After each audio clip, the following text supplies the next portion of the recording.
செய்திகளுக்காக வீரலட்சுமி. இன்றைய முக்கிய செய்திகள். உலகெங்கிலும் கிட்டத்தட்ட 30 நகரங்களில் திடீரென தோன்றிய மோனோலித் எனப்படும் மர்ம உலோகத்தூண் இப்போது இந்தியாவிலும் ஒரு இடத்தில் தோன்றி பரபரப்பை ஏற்படுத்தியது. ஜிஎஸ்டி வசூலில் புதிய உச்சமாக டிசம்பர் மாதத்தில் ரூபாய் 1.15 லட்சம் கோடி வசூலாகியுள்ளதாக மத்திய நிதியமைச்சகம் தெரிவித்துள்ளது. ஆஸ்திரேலியாவுக்கு எதிரான டெஸ்ட் தொடரில் பங்கேற்றுள்ள இந்திய அணியில் நடராஜனுக்கு இடம் கிடைத்துள்ளது.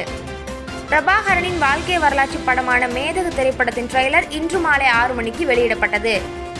உலகம் முழுவதும் புத்தாண்டில் 3.6 லட்சம் குழந்தைகள் பிறந்தன. அதிகப்படியாக இந்தியாவில் 59,995 குழந்தைகள் பிறந்துள்ளன. பரவத் தொடங்கும் உருமாறிய கொரோனா. இந்தியாவில் மேலும் 4 பேருக்கு உறுதி. மொத்த பாதிப்பு 29ஆக அதிகரிப்பு. உதயநிதி ஸ்டாலின் பிறந்த நாளை முன்னிட்டு சென்னையில் 5043 பேருக்கு நல உதவி. எம்பி எம்எல்ஏக்கள் பங்கேற்பு.